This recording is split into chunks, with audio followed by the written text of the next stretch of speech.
चलिए आज एक कहानी सुनते हैं। कहानी का नाम है क्षमा का वृक्ष। यह सिर्फ एक कहानी नहीं है, बल्कि एक ऐसा आईना है जो हमें अपने अंदर झांकने का मौका देता है।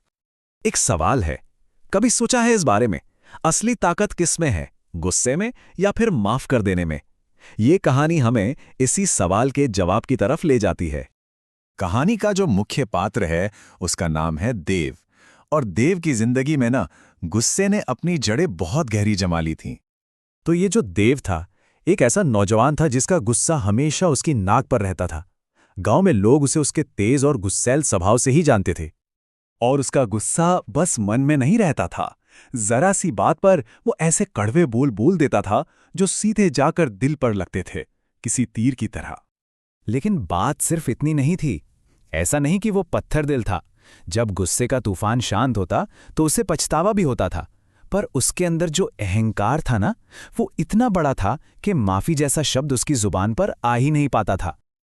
और फिर, जैसा अक्सर कहानियों में होता है, देव की जिंदगी में एक ऐसे इंसान की एंट्री होती है जो सब कुछ बदलने वाला था। एक दिन गांव में एक पहुंचे हुए संत आए। अब देखिए, जहां बाकी लोगों को देव का सिर्फ गुस्सा दिखाई देता था, उन संत की पारखी नजरों ने उस गुस्से के पीछे छिपी बेचैनी और अशांति को पहचान लिया। संत ने देव को एक छोटा सा पौधा दिया और एक पहेली सी बुझा दी।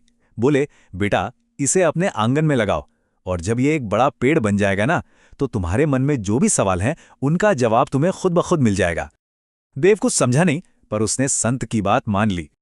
देव ने संत की बात मानी और यहीं से असली सबक की शुरुआत हुई। चलिए देखते हैं कि उस पेड़ ने देव को आखिर सिखाया क्या। तो देव ने उस पौधे की खूब सेवा की।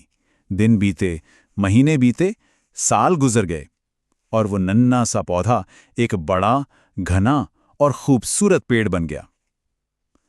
पर एक रात मौसम बहुत खराब हुआ। एक जबरदस्त तूफान आया और उसने उस पेड़ की कई मजबूत डालियों को तोड़कर बिखेर दिया।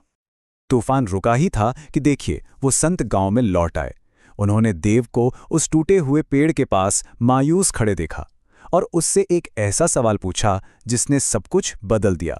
उन्होंने पूछा, क्या तुम्हें इस पेड़ पर गुस्सा आ रहा है कि ये तूफान को रोक नहीं पाया? देव हैरान हो गया, बोला, नहीं, इसमें बेचारे पेड़ की क्या गलती। बस संत इसी जवाब का इंतजार कर रहे थे।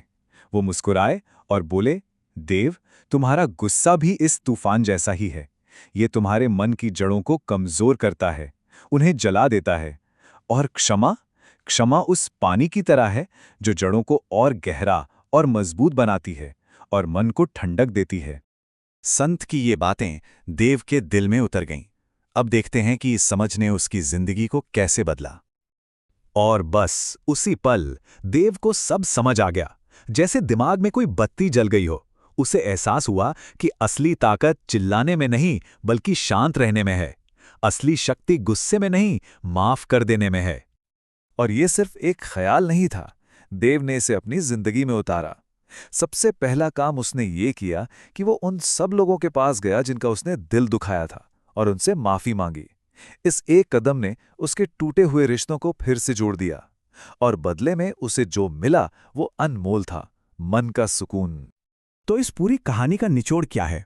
आइए आखिरी कुछ बातों पर गौर करते हैं। तो 3 सबसे बड़ी बातें जो ये कहानी हमें सिखाती हैं। पहली, क्षमा ही हर अच्छाई की बुनियाद है। दूसरी, गुस्सा एक आग है जो मन को जलाती है, और क्षमा उस आग को बुझाने वाला पानी है। और सबसे जरूरी तीसरी बात यह है कि असली ताकत अक्कड़ में नहीं, विनम्रता में होती है। तो आखिर में ये कहानी हमें एक बहुत सीधी सी लेकिन गहरी बात याद दिलाती है।